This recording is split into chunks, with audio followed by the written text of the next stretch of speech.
about, so what do we learn as a women during our journey from at the age of 20, at the age of 30, 40, and what it's actually like being a woman, and yeah, how different it is to be a woman at the age of 20, and how different it is to be a woman at the age of 40. And Claire is a good friend of mine. We have a beautiful journey of spirituality together. Hey, Claire. Hey, darling. We figured it out. Oh, Yay. goodness. It's a bit of I don't know, it's a bit of a journey of its own with the technology.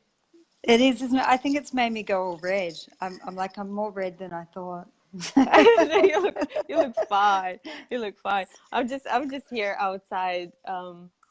In Oh, beautiful. yeah. I wanted to put this view behind me, but then you can't see my face. So I wanted to have this beautiful view of the mountains and the trees. That's yeah, but stunning. that's too bright. Oh, you should totally come over. So I have, as I've announced, that we have a topic for our conversation in terms of like what do we learn? So what is it that we can actually share or teach to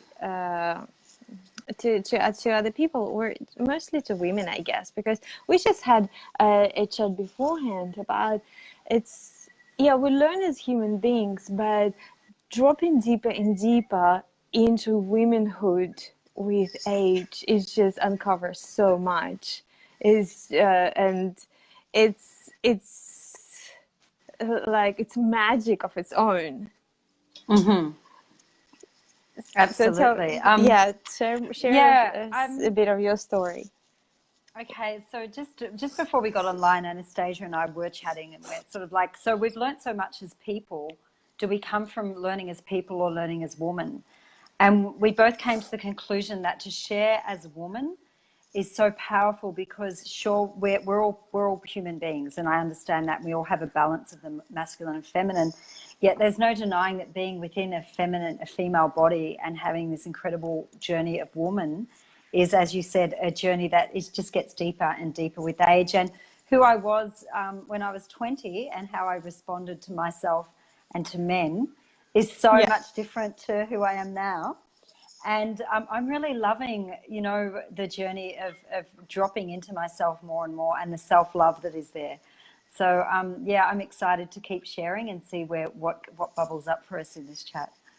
Awesome. So tell me, like, what is it now that you're experiencing, or when you talk about self-love? So can you share a little bit more about it? Because it's a very interesting concept, and as a practitioner, I work with people, and self-love is the main topic. It's basically the main issue underlining everything in our work together. But at the age of 20, we do think that we love each other. It's like if you would have asked me at the age of 20, I would say, of course I love myself. But then you start digging in, and later on you understand, like, oh my God, no, please, absolutely not. It wasn't happening. Absolutely. So tell me about your experience of self-love now. Well, it's so funny. Well, what a huge conversation. This could go anywhere right now. Really growing up as a young girl, I'm alive for life. I am one of those people that get all excited and alive for life. And so I'd always be connecting with men, and I worked in the male industry. I was actually working as a tree surgeon in a tree crew, and climbing with chainsaws and hanging out with men, and goodness. I know, right? Like doing that. That's sort of my background, was landscape gardener.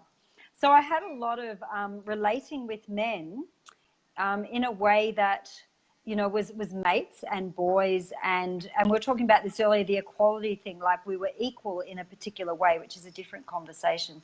But, when I was younger, I I wanted to love myself. Like I always tried to love myself, but I knew there was something missing. And I knew that I was showing up on top of that. Like I would push down the not loving myself. And I thought, you know, if I showed up taking care of, like doing my hair or putting on a dress or saying the right thing or, you know, having fun times, that could get me across the line as far as self-love went. Yet I knew that in my choices, like let's say my journey with the masculine, is that I was allowing a lot of things to come into my world that were not reflecting self-love. And not that everything was bad and terrible, but now I realize that, you know, and I understand we love ourselves at the level we can. So when I was younger, that was the best I could do, so to speak. But now I've matured and I'm growing, and I realize that, as you shared, self-love is like the ultimate journey. You know, it's the one where everything comes home in me, and whoever meets me in that, it's a beautiful joining, rather than I'm outside of myself and I'm trying to meet someone outside of my own sense of self-love. So I think a lot of the time I was operating outside of my truth, outside of the you know, care for myself and the idea of accepting myself. I think that was a big one. I wasn't really, I pretended I accepted myself and I was happy, you know, but there was a lot more to work through. And yourself, how? Yeah, oh, absolutely. I think that self-love, the younger version of it, is very conditional. It's like, yes, I love myself, but I need to go and work out 5 times a week this week, so I can actually truly love myself. You know, so it's to love yourself something for being or for doing or for achieving, or yeah, you need a reason to love yourself when you are in at a younger age. But what I'm finding now is like, yeah, I'm gonna love myself no matter what, and no matter how I look, no matter what's happening in my life, what's changing, or what's coming up, or what do I do or what I don't do, you know.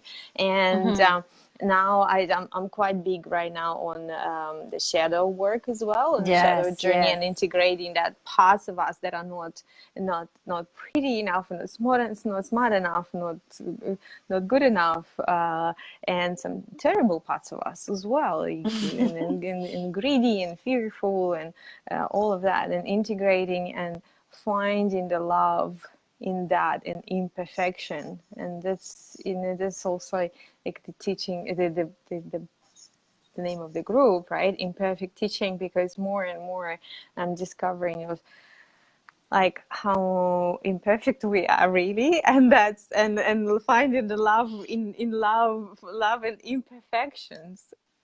I love that. I get excited, actually. Thank you for setting up this group, because you know, I feel that's what self-love is for me now. You know, like when I was younger, I would show up with all of that imperfection hidden, right? And I thought I did a good job. Like, you know, so all of that fearful and that greedy and the jealous and the, like you're saying, that shadow stuff. It's like, okay, self-love looks like I put that over there away, and I show up like it's all fine. I'm all good. I'm okay with everything. Like, you know, and I thought that was me, you know, managing how to show up with my best person, you know, putting my best person forward. But now I'm really learning to be in that place with myself of the shadows, the ickiness, the yuckiness, like the vulnerability and the tenderness. And as I love myself more in that, like really, really, you know, loving the ugliest parts of myself, the beauty is that as I do that for me, I know now I can love others from a place that, as you said, is not so conditional, like from a real genuine place of I'm accepting myself. And I think when it comes to men, you know, there's this idea of, oh, we've got to look the best. We've got to put our best, you know, self forward so they'll be with us. You know, there was this thing of the competition and the, you know, showing up like half of me is behind and I'm just going to be all shiny.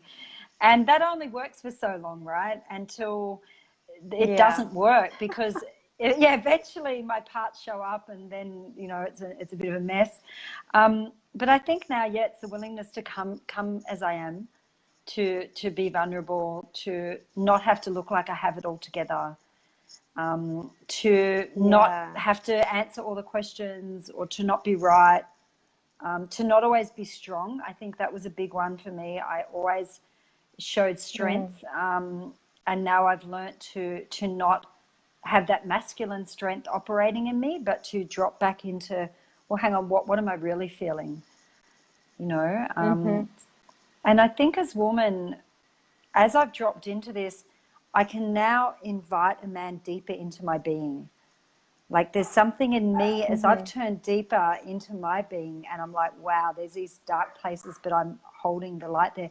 Now I can call a man into that and receive him at a deeper level, because I'm not pushing him away anymore, because I'm not pushing myself away. Yeah. So, yeah. Yeah. And I think we can be more accepting as well, rather than looking for like perfect on our ideal man. We can be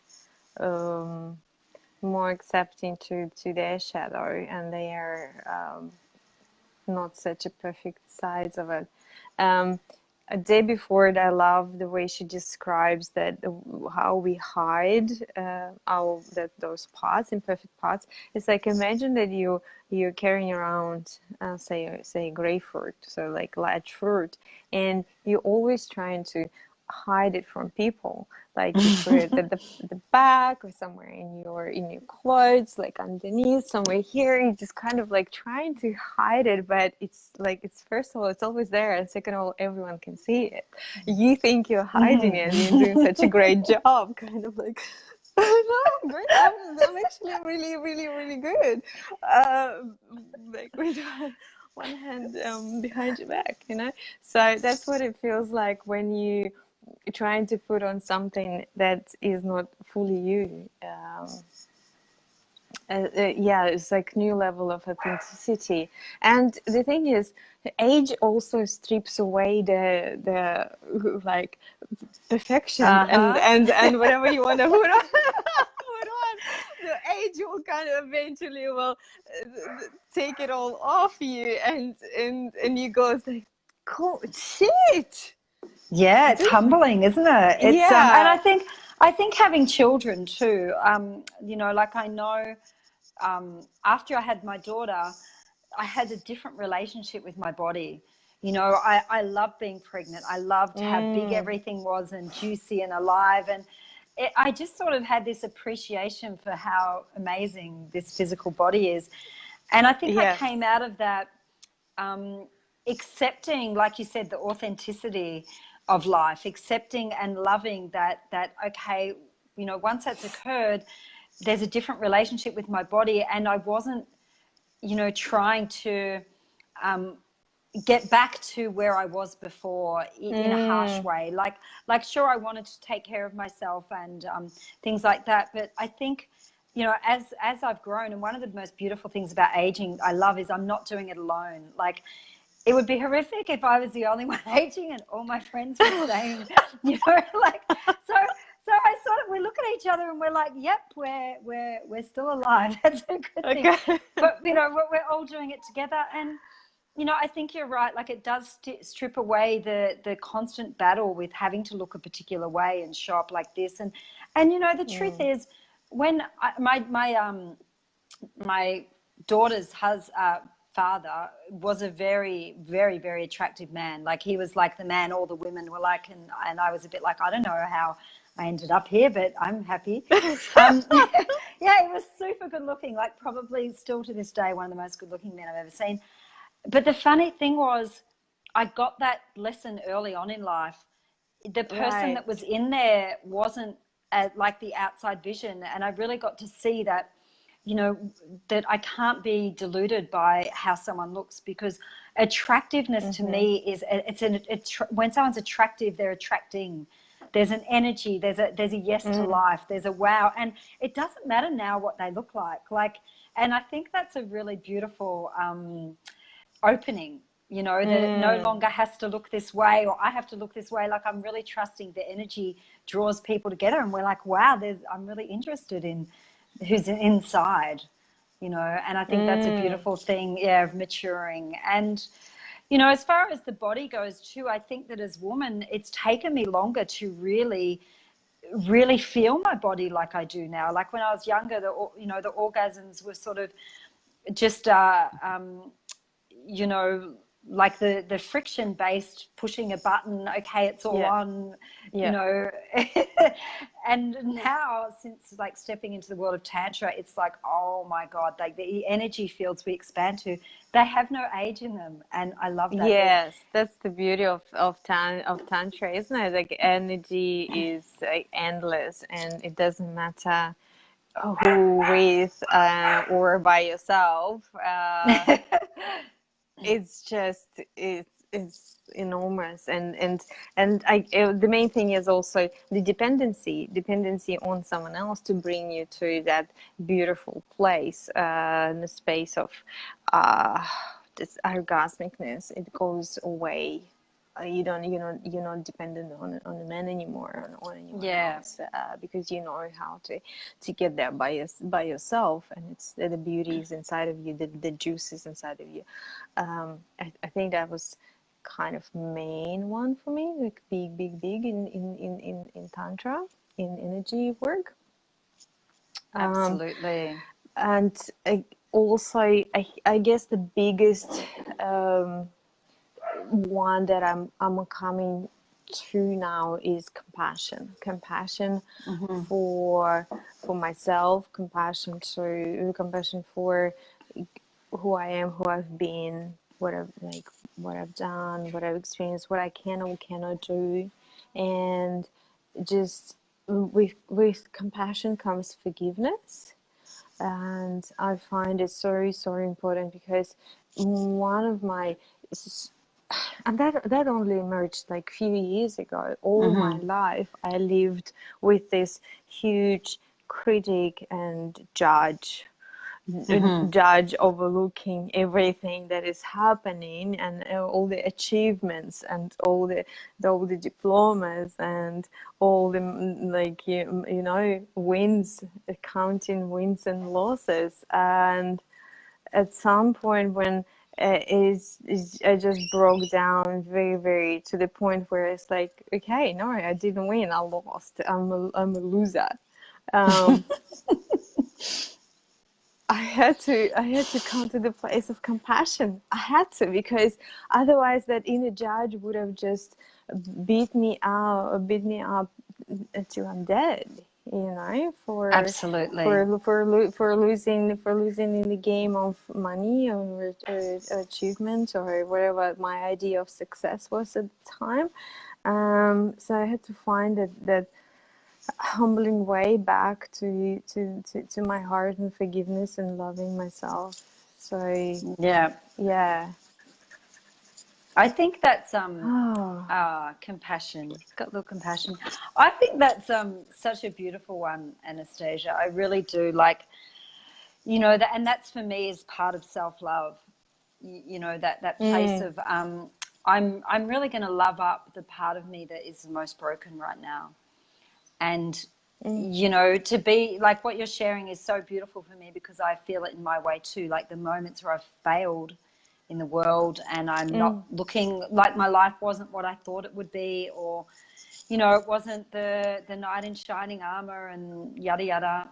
And you know, the only and I think coming from a young woman to maturing too, it's like the realization that, oh no, I have to make things work for myself. I can't just sit back and think it's going to be this dream I read in a book. And compassion's so huge in that, you know, like I don't think I could have made it through and love myself like I do now without compassion. And for me, my greatest learning right now, my greatest experience in my world is to how can I bring absolute love right up to my deepest pain, like right up to my point of trauma. How can I get in, as close as I can, and just love, not try and fix or change or heal or, you know, like not do, but just get that love right up in next to my greatest pain. And that for me has been like, it's still like, I'm watching your, I know we're feeling this moment. It's like,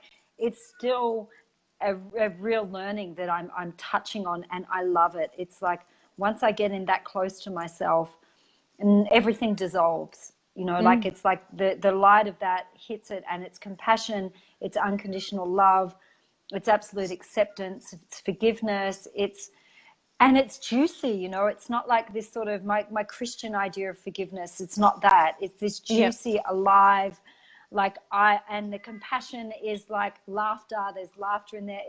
You know, it's a beautiful thing. So thank you for bringing that to the table too, like the compassion and the willingness to get up close to our most excruciating moments, and to love them. Yeah.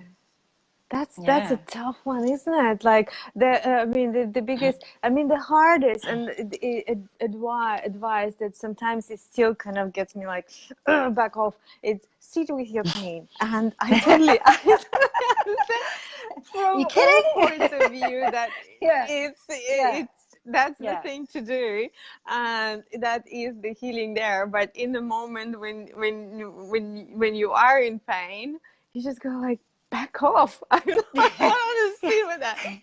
It's like the most insane advice ever. It's like, you know, like it is. It's against all of our normal human thinking. Like, sit with the pain. It's like, you've got to be kidding me. I want to distract. I want to go away. I don't want to. What do you mean sit with it? Yeah. Once I sit with it, what's going to happen? It's only going to get more painful.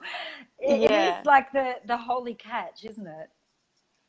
Yeah. You gotta go through that, like, to come out of it. It's oh my goodness. So it's tough. That's the big one. It is, isn't it? And I think when I was younger, I didn't have that maturity at all to sit with my pain. You know, that's why I left it to the back seat, and I would either get drunk and operate over the top of it, or just I didn't know how to cope with my pain. You know, and I think it always came out in relationship that eventually it would break down because I wasn't able to heal myself, and there was a part of me that wanted the man to show up and help me heal. Like, it was like, you know, that father wound, I was reaching out for the man, like, you know, I really want help with this. I really didn't know how to do it by myself.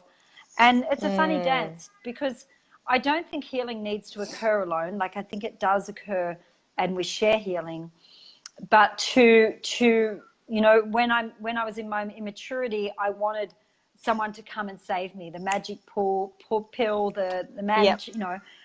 And, you know, through life, we learned that, no, we have to show up for ourselves, you know. So yes. I just let go of that fantasy only a while back, and mine was mostly kind of around money, because that's the in this lifetime, that's the journey where I kind of keep knocking my head on different walls. And I do remember that dreaming about, oh, I'm on the mission. I want something more. I want someone who has already figured it out, like successful. He's just gonna be like mentor me through, and I'm just gonna piggy bank on that. No, it's sorry, if that's your lesson. That's your lesson. You gotta go through that.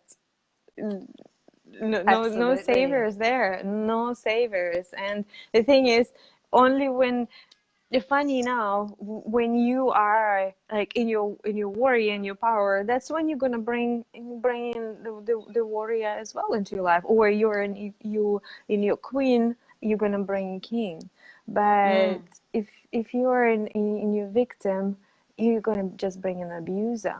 That's, I know, right? You're not gonna bring a savior, or you're gonna bring like a another wounded person, but it's not gonna be something that actually you're so clinging onto. It's just gonna be it's just gonna be matched to your stuff.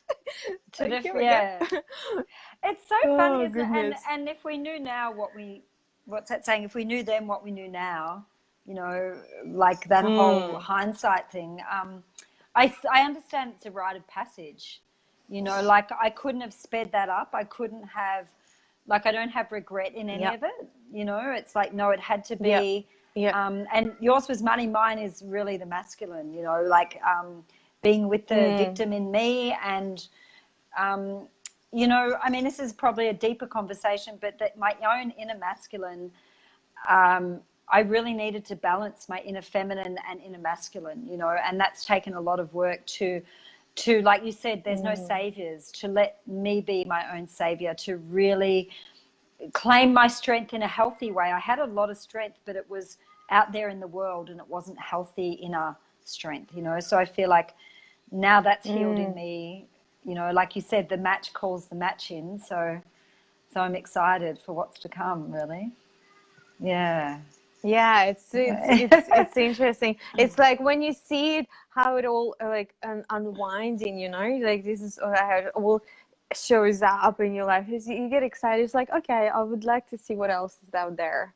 Exactly. But Yeah. I have uncovered a lot through my soul regressions, because you know that I do past life regression, afterlife regression, and that was an amazing, how can I say, I let go of a lot of inner tension that I held in regards to this lifetime.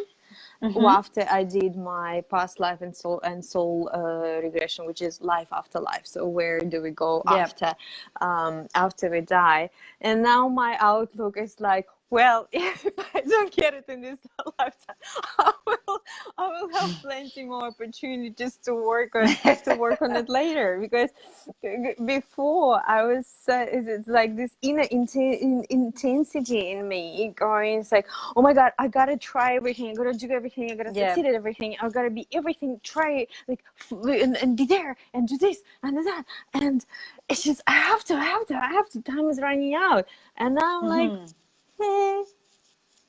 No, I have actually plenty of time, and if I don't finish in this lifetime, it's like I know it's there's going to more be lifetimes next. coming. There's more, tons more. So that again, that critic with a whip, it kind of chilled out inside of me. Before sometimes it just would be unbearable, that point of chasing something or trying to get somewhere. And mostly it's like it was like a fear of missing out, you know. It's like living to finish this lifetime and not trying to do everything. Absolutely. And I think oh, wow, there's so many little conversations that are popping up in this. I'm like, we're going to have to do a weekly live call with everybody, with other sisters and brothers. Yeah. I think that's such a powerful moment, isn't it? Like, you know, I've been given this lifetime and I want to do all this stuff, and it's going to have me going in this direction and that direction, this direction. And yet I know in moments, in those super incredible moments when I'm in stillness and I discover I'm all of it anyway, the need to run about and to play it out there is done. Like for me, there's a real, it's all parts of time and space. It's all like aspects, degrees, and intervals of time and space playing out. When I'm in the center and I'm in oneness and I'm like, wow, I'm all of it, there's this brief moment of everything's okay and in its perfect place, and I don't have to chase. And I love when those moments, you know, accumulate and I'm at peace with my journey on the planet. You know, it's like, you know, there's a perfect plan. And, you know, I think as a woman, that's another thing I really have come to accept, is there's a plan greater than myself. And, you know, society has this idea and this sort of box as we age, particularly as women, you know, like we're put in this particular box, and you know, it's harder, employment might be harder, or partnerships and things like that. And there's this whole idea of a crone energy, and I look at my world and I'm like, wow, that's my future. It's moving in that direction. There goes the crow. That's quite funny. Can you explain a little bit more about crone energy? Well, crone energy is like the more mature woman. Like, you know, we go through stages as women, like we're the maiden, and then we might be princess, and then there's queen, and then it moves into crone. and they're all woven together at the same time, like they're all occurring simultaneously. Yet the crone is seen in society as, she's not really revered actually in Western world, in most sort of English cultures. And I went traveling a few years ago. I went traveling through France, and my reason for traveling was I wanted to see what woman over 50 was showing up like. I was actually really, because I was looking at Australian women, and I was like, oh my God, they're all in tracksuit pants, and they're like shopping in the shopping mall. Like I was like, oh my God, if this is my journey as woman, I want to leave this country, you know?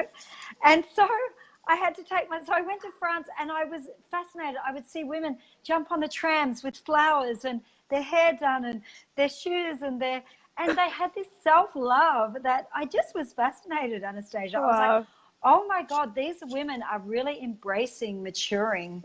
And it gave me inspiration that the movement into our maturity is a beautiful one, and to be embraced, and the wisdom that we gather as women is to be revered, not something that we, you know, need to just forget how amazing we are. So I'm all up for embracing the maturity as women, embracing our laughter, embracing our sexiness, embracing our fullness, you know, like keep letting it grow. Yeah.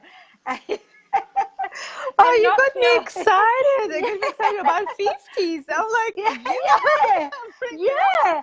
And really step into an eldership role where we can teach these young women that we're, you know, this conversation, like to have the self-love earlier, to show up with your shadows, you know, to not have to always worry, do you look perfect? Do you look like this? You know, so much energy is wasted in all this stuff when the beauty within is what we're really drawn to. So I'm really up for women in all stage of our journey, just growing beyond what we thought we could be. You know, it's like, wow, you know, like here's to beyond. So Yes. Oh my God, this is so beautiful. You know what? I would love to have a second one, and we will have one on masculine and feminine, because that's another one, like one of my beloved subjects that I can talk for forever, and I can listen for it forever and ever. The interaction of masculine and feminine inside of us and outside of us, and in our relationships and so on. So it was beautiful, super fun always. Thank you so much. That was so good, Anastasia. Thank you, darling. I appreciate it. Thank you. Okay. Lovely. And we'll chat soon again. Beautiful. Have a beautiful day. You too. Bye-bye.